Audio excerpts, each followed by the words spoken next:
Students, my name is Arif Khan. आज हम इस वीडियो में जानेंगे एलोइस के बारे में। एलोइस को हिंदी भाषा में मिश्र धातु कहा जाता है। मिश्र धातुएं क्या होती हैं? मिश्र धातुएं दो या दो से अधिक धातुओं का समांगी मिश्रण होती है, या कभी कभी धातु के साथ अल्प मात्रा में कोई अधातु भी मिली होती है।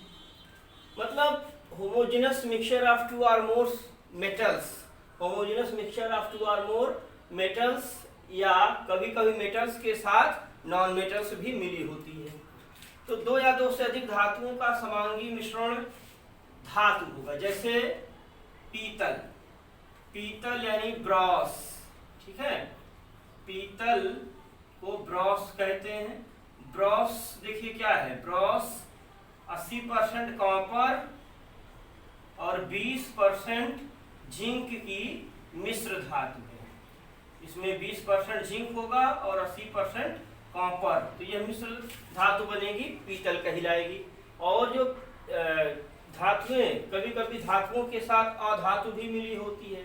जैसे स्टेनलेस स्टील, स्टेनलेस स्टील में आयरन के साथ थोड़ी मात्रा में कार्बन भी मिला होता है। जितने भी स्टील होते हैं उसमें 0.1% से 0.25%, 0.1% से लेकर 0.25% तक कार्बन होता है। तो स्टील में लोहा धातु है और उसमें थोड़ी सी मात्रा में, बहुत सूक्ष्म मात्रा में कार्बन होता है। कितना कार्बन होगा? 0.1% से 0.25% तक। तो मिश्र धातु क्या होगी? दो धातुओं या दो से अधिक धातुओं का समांगी मिश्रण, ठीक है, या कभी कभी धातुओं के साथ अल्प मात्रा में कोई अधातु भी मिली होगी। जैसे स्टील में 0.1% से 0.25% कार्बन लोहे के साथ मिला होता है। अब ये होमोजेनस मिक्सचर है, समांगी मिश्रण क्यों है? देखो, इसमें दो धातुएं एक अच्छी प्रकार से मिल जाती हैं। इतनी अच्छी प्रकार से मिलती हैं कि उनके हर एक भाग का संगठन एक ही जैसा होता है और उन्हें किसी भौतिक विधि से आसानी से अलग नहीं किया जा सकता। जैसे देखो, पीतल में कॉपर और जिंक है, वो इतनी अच्छी प्रकार से मिला होता है कि उसके हर एक भाग का संगठन बिल्कुल समान होता है। उसमें 80% कॉपर रहेगा, 20% जिंक रहेगा। उनको हम किसी भी भौतिक विधि से आसानी से अलग नहीं कर सकते। अब जो मिश्रण है, मिश्रण का मतलब क्या हुआ कि उसमें जो दोनों घटक होंगे या जितनी भी धातुएं होंगी वे अपना अलग अलग गुण प्रदर्शित करेंगे। जैसे पीतल में कॉपर का गुण अलग होगा, जिंक का गुण अलग होगा। तो मिश्र धातुएं मिश्रण होती हैं। मिश्रण होती है कि इसका मतलब क्या हुआ कि उसके जितने भी घटक होंगे सबके सभी घटकों के अलग अलग गुण होंगे। और समांगी मिश्रण मतलब क्या हुआ कि उसके हर एक भाग का संगठन समान होगा। तो जितने भी एलोइज होती हैं वो मिक्सचर हैं। क्यों मिक्सचर हैं? क्योंकि उनके जितने भी कॉन्स्टिट्यूएंट होंगे सबके अलग अलग प्रॉपर्टी होगी। अब ये होमोजेनस मिक्सचर होती हैं एलोइज। ऐसा क्यों है? क्योंकि उसके सारे पार्ट्स का प्रॉपर्टीज और कंपोजिशन एक ही जैसा हो, उसमें कहीं कोई भिन्नता नहीं होगी। अब देखो, हम जानते हैं इसके बारे में क्या है, कुछ जो मिश्र धातुएं हैं एलोइज, उनके कुछ गुणों को देखा जाए, प्रॉपर्टीज को जरा देखा जाए। तो जितने भी मिश्र धातुएं होती हैं ये संक्षारण प्रतिरोधी होती है। शुद्ध धातुओं की तुलना में इनमें संक्षारण प्रतिरोधी, यानी जंग से ही बचती हैं। जैसे देखो, लोहे पे जंग लगती है या तांबे के बर्तनों पर हरे धब्बे पड़ जाते हैं, चांदी की वस्तुओं पर काले धब्बे पड़ जाते हैं। तो धातुओं में संक्षारण, कोरोजन की फिनोमिनन मेटल्स में पाई जाती है। लेकिन जितने भी मिश्र धातु एलोइज होती हैं वे संक्षारण प्रतिरोधी होती हैं, वेरी रेजिस्टेंस टू कोरोजन होती हैं। संक्षारण से लड़ने की इनमें बहुत अच्छी क्षमता होती है। इसीलिए जितने भी मिश्र धातुएं हैं एलोइज हैं, ये धातुओं, शुद्ध धातुओं, प्योर मेटल्स की तुलना में अधिक उपयोगी होती हैं। और जितनी भी मिश्र धातुएं एलोइज होती हैं ये काफी कठोर और दृढ़ होती है। शुद्ध धातुओं, प्योर मेटल्स की तुलना में ये क्या होती है? कठोर और दृढ़ होती हैं। They are hard and rigid than pure metals. शुद्ध धातुओं की तुलना में एलोइज काफी जो है कठोर और दृढ़ होती हैं। फिर देखिए जितने भी मिश्र धातुएं होती हैं इनको एक निश्चित आकार में ढाला जा सकता है। They have desirable casting property. जितने भी मिश्र धातुएं होती हैं इन्हें हम निश्चित आकार में ढाल सकते हैं। जिस भी आकृति में चाहते हैं मिश्र धातुओं को पिघला करके सांचे में ढाल सकते हैं और आसानी से मिश्र धातुएं चुंबकित की जा सकती हैं, ये मैग्नेटाइज्ड की जा सकती हैं। शुद्ध धातुओं की तुलना में मिश्र धातुओं के गलनांक और क्वथनांक बहुत कम होते हैं। They have low melting and boiling point. धातुओं का जो गलनांक होगा, मेटल्स का जो मेल्टिंग पॉइंट होगा, उससे काफी कम मेल्टिंग पॉइंट उसके मिश्र धातु एलॉयज की होगी। धातुएं विद्युत और उष्मा की बहुत अच्छी सुचालक होती हैं, लेकिन जो अधातुएं होती हैं उनमें विद्युत और उष्मा की चालकता शुद्ध धातुओं से कम होती है। They have low electrical and thermal conductivity. मतलब मिश्र धातुओं में विद्युत और उष्मा के चालन का गुण शुद्ध धातुओं की अपेक्षा काफी कम होता है। प्योर मेटल्स के कंपैरिजन में जो मेटल्स की एलॉयज बनती हैं उनकी इलेक्ट्रिकल और थर्मल कंडक्टिविटी काफी कम होती है। ठीक है, अब देखिए अधिकांश धातुएं एलॉयज बनाती हैं। ज्यादातर मेटल्स एलॉयज मिश्र धातुएं बनाती हैं। इसके साथ मरकरी के साथ लगभग सभी धातुएं मिश्र धातुएं एलॉयज बनाती हैं, लेकिन 3 धातुएं हैं आयरन, टंगस्टन और प्लेटिनम। ये मरकरी के साथ मिश्र धातु नहीं बनाती हैं। जब भी कोई धातु मरकरी के साथ मिश्र धातु बना लेती है तो उसे हम अमलगम कहते हैं। मरकरी में कोई मेटल अगर एलॉय बनाती है तो मरकरी में बनी हुई एलॉय को कहते हैं अमलगम। जैसे सोडियम और मरकरी का जो मिश्रण होगा उसे हम सोडियम अमलगम बोलेंगे। ये 3 धातुएं मरकरी के साथ मिश्र धातु यानी कि अमलगम नहीं बनाती हैं। अब चलिए हम मिश्र धातुओं के थोड़ा सा टाइप की बात करें कि मिश्र धातुएं कितनी प्रकार की होती हैं। Types of alloys. देखो एलॉयज को हम कई तरीके से बांट सकते हैं। जैसे यहाँ पे हमने 2 तरीका इस्तेमाल किया है। पहले देखो यहाँ पर हमने क्या देखा, एलॉयज को 2 कैटेगरी में डिवाइड किया, फेरस एलॉयज और नॉन फेरस एलॉयज। मिश्र धातुओं को हमने 2 वर्गों में विभाजित किया, लौह मिश्र धातु और अलौह मिश्र धातु। लौह मिश्र धातु में क्या होगा, लोहा पाया जाएगा, आयरन इज प्रेजेंट। और जो नॉन फेरस एलॉयज अलौह मिश्र धातु उसमें लोहा नहीं पाया जाएगा, आयरन इज एब्सेंट। तो अगर किसी मिश्र धातु में लोहा अधिक मात्रा में पाया जाता है, लोहे की मिश्र धातु है तो उसको लौह मिश्र धातु कहेंगे। अगर लोहा नहीं है तो उसे कहेंगे अलौह मिश्र धातु, नॉन फेरस एलॉयज। अब देखिए मिश्र धातुओं के वर्गीकरण का एक तरीका, दूसरा तरीका भी हम बता दे रहे हैं। एक प्रतिस्थापित मिश्र धातु, दूसरा अंतराकाशी मिश्र धातु, सब्स्टिट्यूशनल एलॉयज और इंटरस्टिशियल एलॉयज। ठीक है, तो अब देखिए सब्स्टिट्यूशनल एलॉयज में क्या होगा।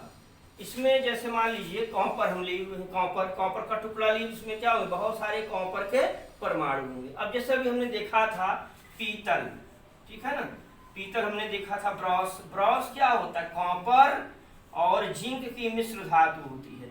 तो कॉपर और जिंक को अच्छी प्रकार से एकदम से पिघला करके बहुत अधिक ताप पर उनको मिश्रित करते हैं तो कॉपर और जिंक की मिश्र धातु बन जाती है, जिसको पीतल ब्रॉस कहा जाता है। इसमें क्या होगा कि कॉपर के परमाणु कहीं कहीं से हट जाएंगे, कॉपर के परमाणु, कॉपर के एटम हट जाएंगे और उनके स्थान पर जहाँ से कॉपर के परमाणु हटेंगे उनकी जगह पर जिंक के परमाणु जुड़ जाएंगे। यहाँ कॉपर के परमाणुओं का जिंक के परमाणुओं के द्वारा प्रतिस्थापन हो रहा है, कॉपर एटम का जिंक के एटम के द्वारा सब्स्टिट्यूशन हो रहा है। तो इस प्रकार से अगर मिश्र धातु बनती है जिसमें एक मेटल के एटम दूसरे मेटल के एटम से उनका सब्स्टिट्यूशन हो जाता है, इस तरीके से जो मिश्र धातु जो एलॉय बनेगी उसे हम प्रतिस्थापित मिश्र धातु सब्स्टिट्यूटेड एलॉयज कहेंगे। जैसे इसका एग्जांपल क्या है, पीतल जिसमें कॉपर और जिंक होता है। अब अंतराकाशी मिश्र धातु में क्या होता है, अंतराकाशी मिश्र धातु में इंटरस्टिशियल एलॉयज में क्या होगा कि धातुओं के जो परमाणु होते हैं उनके बीच बीच में जो खाली जगह होती है, धातुओं के परमाणुओं के बीच बीच में जो खाली जगह होती है उसे कहते हैं अंतराकाशी स्थल, इंटरस्टिशियल साइट्स। जो मेटल एटम्स के बीच में खाली जगह दिखाई देती है रहती है, उसको हम इंटरस्टिशियल साइट्स कहते हैं। तो अगर उसमें किसी दूसरे एटम के, किसी दूसरे एलिमेंट के एटम प्रवेश कर जाते हैं तो इस तरीके से जो मिश्र धातु बनेगी उसे अंतराकाशीय मिश्र धातु इंटरस्टिशियल एलॉयज कहेंगे। इंटरस्टिशियल एलॉयज कैसे बन गई कि मेटल के एटम्स के बीच बीच में जो इंटरस्टिशियल साइट्स हैं उनके बीच में दूसरे एटम्स आकर के ऐड हो गए। जैसे देखो आयरन के एटम्स हमने दिखाए हुए हैं, उनके बीच में कौन आ गया, कार्बन के एटम आ गए। तो अब ये क्या बन गई, इंटरस्टिशियल एलॉयज, अंतराकाशीय मिश्र धातु। इसका एग्जांपल है स्टील। स्टील में क्या होता है, लोहे के परमाणुओं के बीच बीच में कार्बन के परमाणु, कार्बन एटम आकर के जुड़ जाते हैं। इस तरीके से ये इंटरस्टिशियल एलॉयज, अंतराकाशीय मिश्र धातु बन गई। तो ये हमने कुछ बातें बताया मिश्र धातुओं से संबंधित। अब इसके बाद हम देखिए पढ़ते हैं किसके बारे में, इसके बारे में पढ़ा जाए, इसके बाद पढ़ा जाए कुछ प्रमुख मिश्र धातुओं के बारे में, ठीक है, और उनके संगठन के बारे में, उपयोग के बारे में। तो जानेंगे हम यूजेस, कंपोजिशन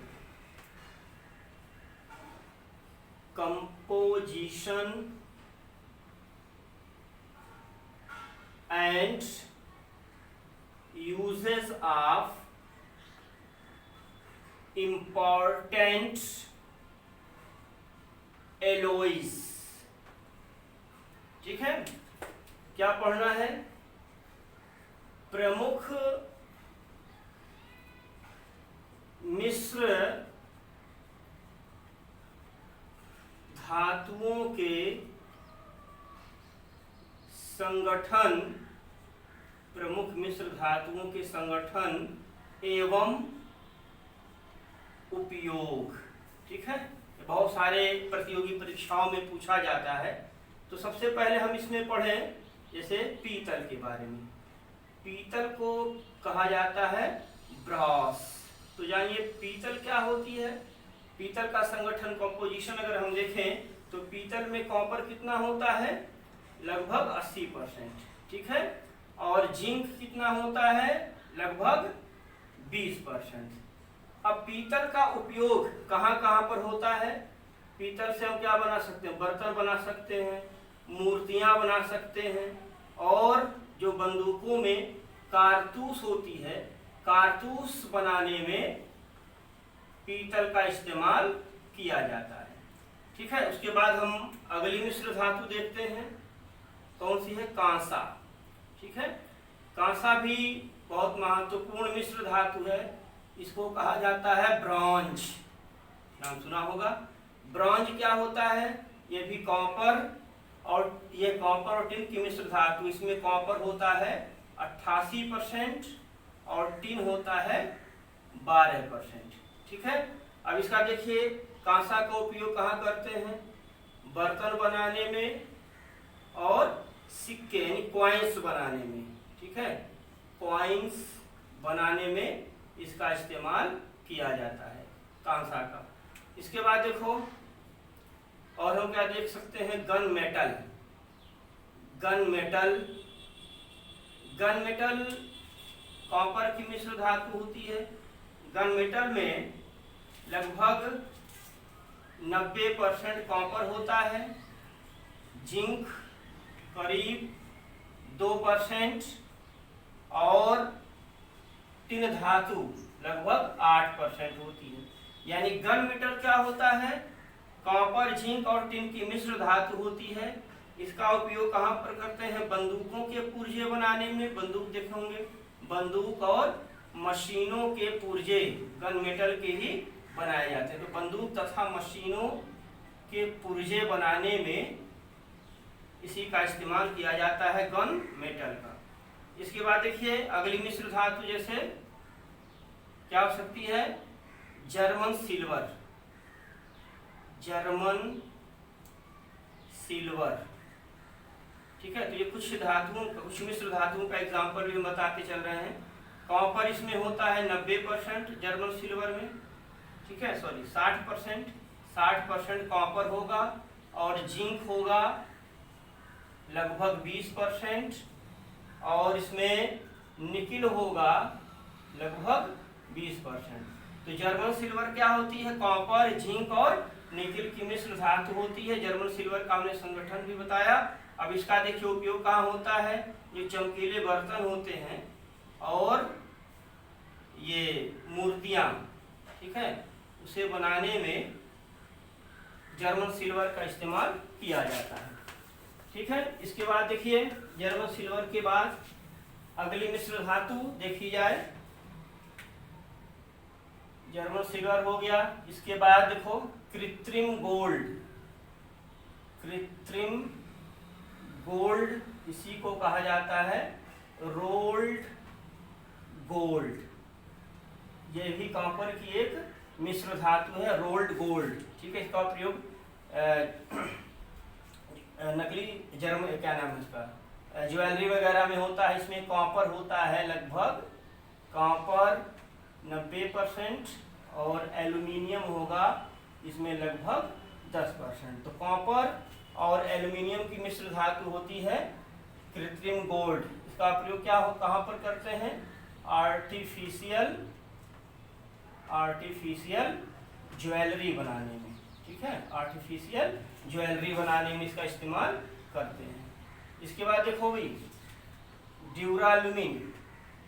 ड्यूरालुमिन, इसका प्रयोग एयरक्राफ्ट बनाने में, हवाई जहाज बनाने में करते हैं। यह जो होता है एल्युमिनियम,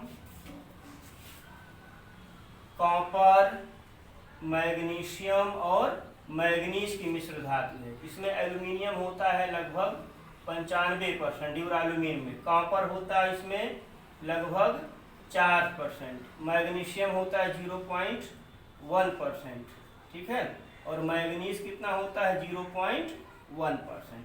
तो ड्यूरालुमिन इन 4 धातुओं की मिश्र धातु है। इसमें प्रमुख रूप से होता है एल्युमिनियम, और ये बहुत हल्की मिश्र धातु होती है। इसका प्रयोग वायुयान बनाने, यानी एयरक्राफ्ट, वायुयान एयरक्राफ्ट बनाने में प्रमुख तौर पर किया जाता है। इसके बाद है मैग्नेलियम। मैग्नेलियम के भी बारे में जान लीजिए। मैग्नेलियम भी क्या होती है? एल्युमिनियम की ही मिश्र धातु होती है। इसमें एल्युमिनियम लगभग होगा 95% और बहुत सूक्ष्म 5% मैग्नीशियम होता है, 5% मैग्नीशियम। देखिए इस मिश्र धातु में जो एल्युमिनियम होता है ये लाइटनेस प्रदान करता है, और एल्युमिनियम लाइटनेस प्रदान करेगा और मैग्नीशियम स्ट्रेंथ प्रोवाइड करेगी, ताकत प्रदान करेगी। इसका प्रयोग भी एयरक्राफ्ट बनाने में, यानी हवाई जहाज बनाने में इसका भी इस्तेमाल करते हैं। ठीक है ना। इसके बाद देखो जानते हैं किसके बारे में? निकिल स्टील के बारे में देखा जाए। निकिल स्टील, स्टील में कार्बन भी होता है बहुत सूक्ष्म मात्रा में। इसमें लोहा होगा लगभग 95% और निकिल होगी लगभग 5%, और बीच में सूक्ष्म मात्रा में कार्बन भी मिला देते हैं। इसका प्रयोग देखिए निकिल स्टील का कहाँ पे करते हैं? निकिल स्टील का प्रयोग वॉचेस बनाने में प्रमुख तौर पर किया जाता है और मशीनों के पुर्जे बनाने में। ठीक है, घड़ियां बनाने में और मशीनों के पुर्जे बनाने में करते हैं। कुछ मिश्र धातुओं को एक दो और बता दें तो उसके बाद वीडियो समाप्त किया जाए। देखिए स्टेनलेस स्टील, स्टेनलेस मतलब धब्बा इसमें नहीं पड़ेगा, स्टेनलेस स्टील। इसका प्रयोग महंगे बर्तन बनाने में किया जाता है। और स्टेनलेस स्टील में देखिए क्या होता है? आयरन होगा, क्रोमियम और निकिल। ठीक है, इसमें लोहा लगभग 75% होगा और क्रोमियम लगभग 15% और निकिल 10%। अब ये स्टील है तो स्टील में जान लीजिए बहुत सूक्ष्म मात्रा में कार्बन भी मिला होता है। कोई भी स्टील होती है उसमें कार्बन भी मिलाया जाता है। अब अगली मिश्र धातु देखें सोल्डर। सोल्डर में देखो क्या होता है? सोल्डर में लेड 50% और टिन भी कितना होता है 50%। तो 50% टिन और 50% लेड की मिश्र धातु होता है सोल्डर। अब इसमें देखो लेड है, लेड बहुत टॉक्सिक विषैला होता है, तो सोल्डर जो मिश्र धातु होती है वो थोड़ा विषैली होती है। इसका प्रयोग किसमें करते हैं, वेल्डिंग में। किसकी वेल्डिंग करने में, वेल्डिंग किसकी करते हैं, इलेक्ट्रिकल वायर्स की, जो है हमारे विद्युत के तार हैं, इलेक्ट्रिकल वायर्स हैं, उनकी वेल्डिंग करने में इसका इस्तेमाल किया जाता है। इस वीडियो में हमने मिश्र धातुओं के बारे में कुछ सीखा, और वीडियो अगर अच्छी लगी हो तो इसको लाइक शेयर, चैनल को सब्सक्राइब करेंगे। Thank you.